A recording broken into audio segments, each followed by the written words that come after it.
Jangan mengejek, mengolok-olok, menertawakan satu kaum. Karena boleh jadi kaum yang kamu olok-olok itu lebih baik daripadamu. Sekelompok, organisasi, mazhab, atau apa, jangan diolok-olok, diejek. Karena itu timbulnya dari kesombongan.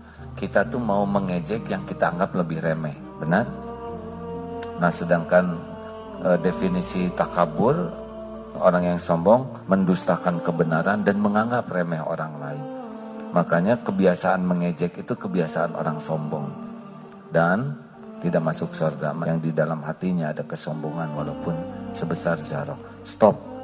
Mulai sekarang jangan suka ngejek, meremehkan, mengolok-olok, menertawakan satu kaum.